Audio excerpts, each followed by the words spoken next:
We're in Zimbabwe, where the government has condemned the U.S. decision to ban its diamonds from entering the country on the grounds that they had been produced through forced labor. Information Minister Nick Manwanga describes the U.S. claim as a shameless lie, he said, which amounts to new sanctions against Zimbabwe's diamond industry. The U.S. Embassy tweeted on Tuesday that the U.S. Customs and Border Protection Agency had issued a withhold release order for artisanal rough-cut diamonds from Zimbabwe's Marange fields due to evidence of forced labor. The industry's global watchdog body, the Kimberley Process, lifted a ban on Zimbabwean diamond sales in 2011 with the backing of the US and the European Union. The ban was imposed in 2009 following reports that Zimbabwean military officials were benefiting from the diamond trade and there had been killings and human rights abuses at the Marange fields.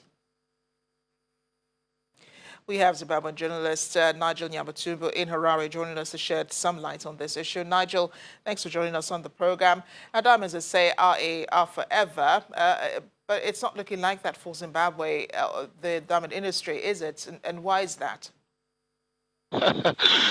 Yeah, diamonds are indeed forever, but not so much the case for Zimbabwean diamonds, largely due to two reasons. The first is that Zimbabwe is under economic sanctions. There is the Zimbabwe Democracy Recovery Act data, which was enacted during former President George Bush era, which in effect makes every sort of product that Zimbabwe trades with the United States of America under scrutiny to check if it is from an institution organization that is under sanctions, and that is why there was that additional scrutiny of the Zimbabwean diamond. Secondly, there are still concerns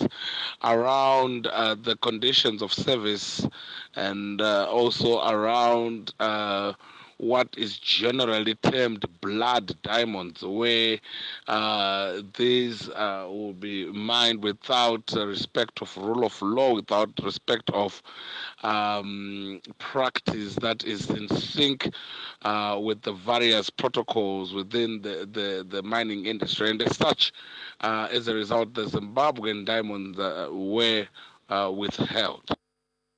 As a major income earner for the country, I expect that a lot of people are talking about this, and there must be a lot of buzz in Zimbabwe about this, especially for economists who know and for citizens who are also in the diamond industry. What else are they saying? The response by the government through the information ministry and the public service ministry is not really surprising, given the position that government has undertaken, a position which is now being shared by the Southern Africa Development Community, SADC, to an extent the African Union, that the sanctions are illegal and that Zimbabwe should be allowed to trade.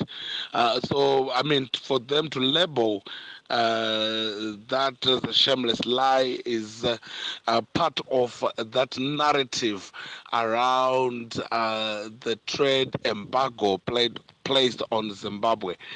Insofar as other responses, there hasn't really been much other than what the government has pronounced and also what the U.S. Embassy here in Harare has also said.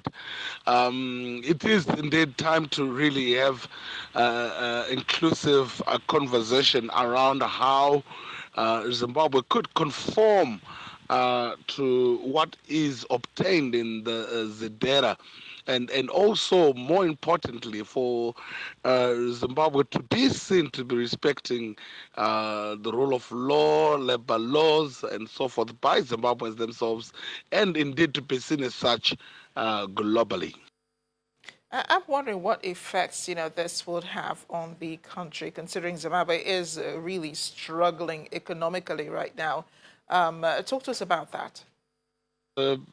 ban certainly has effect on the country's economy. It certainly has an impact on the diamond mining sector and the mining sector in general itself, because this is one of Zimbabwe's most reliable exports insofar as bringing in the much needed foreign direct investment and also the much needed foreign currency for Zimbabwe to meet its internal and external obligations. So yes, certainly it has a ripple effect on the Zimbabwean people. It does impact how government conducts external relations, trade relations, and indeed does influence